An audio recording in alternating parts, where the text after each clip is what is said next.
और उन आतंकवादी अड्डों पर 100 किलोमीटर अंदर घुस करके 9 आतंकवादी अड्डों को ध्वस्त करके 100 से अधिक आतंकवादियों को चुन चुन कर मारने का काम हमारे भारत की सेना के जवानों ने किया।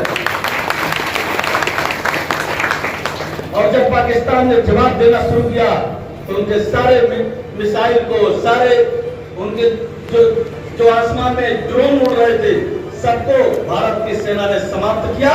और उनके जितने एयर स्पेस थे, जितने हवाई अड्डे थे, सबको ध्वस्त करने का काम भारत की सेना के जवानों ने भी किया। हमारे प्रधानमंत्री मोदी जी ने कहा, पहले क्या होता था 2014 के पहले, जब सीमा पार से गोली चलती थी तो भारत के सेना के जवान सफेद झंडे दिखाते थे। और जब भारत के सेना के अफसर उनको अनुमति देते थे तब वो जवाबी कार्रवाई करते थे। हमारे प्रधानमंत्री जी ने क्या कहा, कोई आदेश लेने की जरूरत नहीं है, सेना को खुली छूट है। यदि सीमा पार से एक भी गोली चलती है तो उस गोली का जवाब गोला से देने का काम हमारे देश के जवान करेंगे। आपने देखा होगा शुभम द्विवेदी जो कानपुर के रहने वाले थे, कुछ दिन पहले उनकी शादी हुई थी। इन 26 लोगों में उनकी भी मौत हो गई थी, उनको भी आतंकवादियों ने मार दिया था। वहां हमारे प्रदेश के मुख्यमंत्री योगी आदित्यनाथ जी उनके घर गए थे। लेकिन 1:05 से 1:30 तक जब हमारे सेना के जवान कार्रवाई कर रहे थे तो 2:30 बजे रात के बाद यूट्यूब पर और चैनलों पर सूचना आने लगी कि भारत के सेना के जवानों ने बदला लेना शुरू कर दिया है। तो शुभम द्विवेदी की मां अपने घर के पूजा घर में गई और पूजा करने लगी, भगवान से प्रार्थना करने लगी कि हे भगवान, मेरे देश के सेना के जवानों की रक्षा करना। और सुबह सुबह जब शुभम द्विवेदी की पत्नी से पत्रकारों ने पूछा तो शुभम द्विवेदी की पत्नी ने प्रधानमंत्री मोदी जी का धन्यवाद करते हुए, सेना के जवानों का धन्यवाद करते हुए कहा कि ऑपरेशन सिंदूर का जब नाम लिया तो जैसे लगा कि उसका बदला मेरे परिवार के लोगों ने लिया है। आप कल्पना करिए, प्रधानमंत्री मोदी जी ने नाम ऑपरेशन सिंदूर क्यों रखा? क्योंकि पहलगाम में उन आतंकवादियों ने जो पाकिस्तान से आए हुए थे, उन लोगों ने धर्म पूछ कर मारा था, कलमा पढ़ा कर मारा था।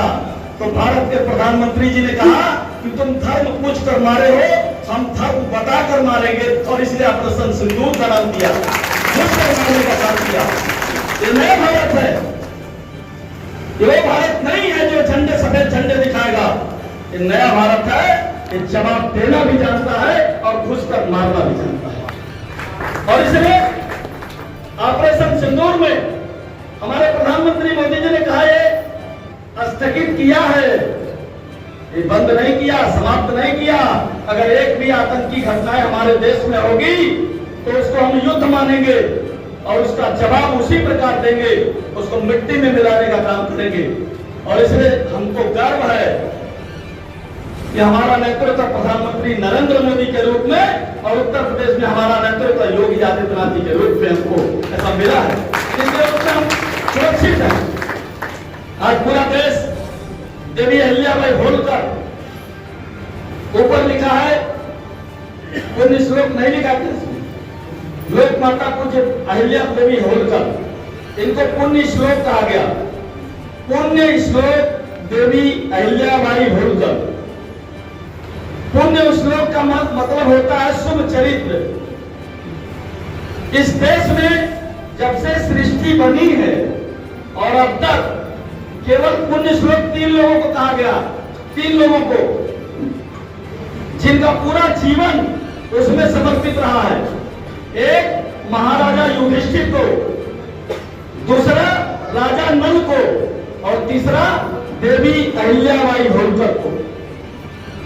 और इसलिए कुछ तो रहा होगा देवी अहिल्याबाई होलकर में 300 वर्ष बाद भी 31 मई 1725 को जिनका जन्म हुआ, 300 वर्ष बाद भी देवी अहिल्याबाई होलकर को याद किया जा रहा है, तो कुछ तो रहा होगा उनके जीवन में। पूरा देश, आप कल्पना करिए, उस समय महिला घूंघट में रहती थी, उसमें सती प्रथा थी। लेकिन कैसे एक देवी अहिल्याबाई होलकर ने समाज के लिए, देश के लिए, आज तो आजाद भारत है, उस समय मुगलों का शासन था, गुलाम भारत था, उस समय भी देवी अहिल्याबाई होलकर ने कभी झुकी नहीं, न्याय के पद पर भगवान शंकर का आदेश मान करके और पूरे जीवन भर जो उन्होंने राज किया, 28 वर्षों तक मालवा की रानी के रूप में देवी अहिल्याबाई होलकर ने शासन किया।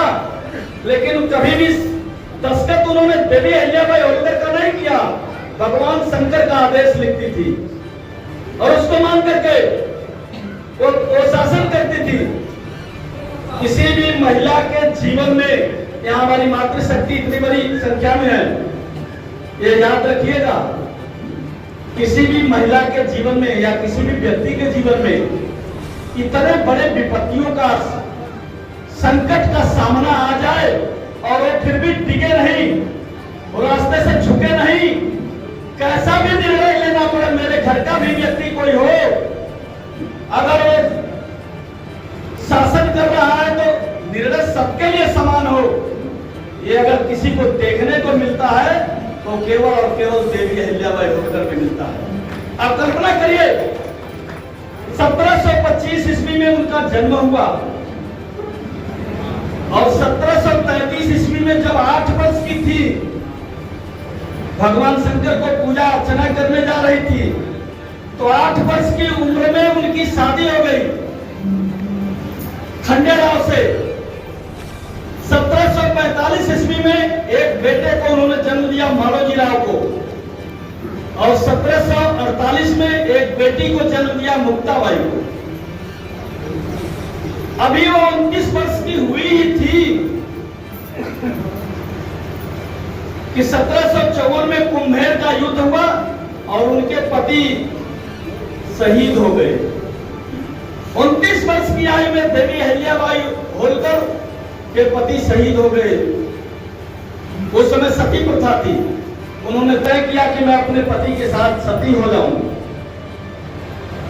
उनके ससुर मल्हार राव ने कहा, देवी अहिल्याबाई होलकर को उन्होंने शुरू से देखा था, उन्होंने कहा प्रजा में मुगलों का शासन है, प्रजा गरीबी से बिलख रही है, अन्याय और अत्याचार हो रहा है, अगर आप सती होने का फैसला टाल दें और राज्य शासन में अपना हाथ बटाए तो लोगों के हित के लिए, प्रजा के सुख के लिए, देवी अहिल्याबाई होलकर से उनके ससुर ने प्रार्थना किया कि आप अपना निर्णय टाल दें। तो देवी अहिल्याबाई होलकर ने सती होने का फैसला टाल दिया। उनके ससुर मल्हार राव शासन की बागडोर संभालते हैं और देवी अहिल्याबाई होलकर उनके साथ मिलकर के शासन में हाथ बटाने लगी।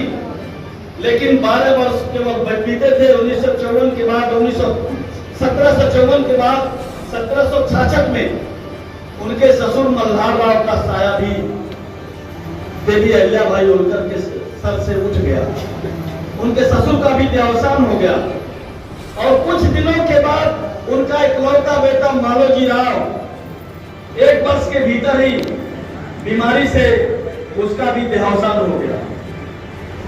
जैसे देवी अहिल्याबाई होलकर के ऊपर विपत्तियों का, उनके पति नहीं रहे, उनके ससुर चले गए, उनका इकलौता बेटा चला गया, जैसे लग रहा था कुछ बचा ही नहीं। 1 वर्ष बाद 1761 में उनकी सासू का भी देहांत हो गया। अरे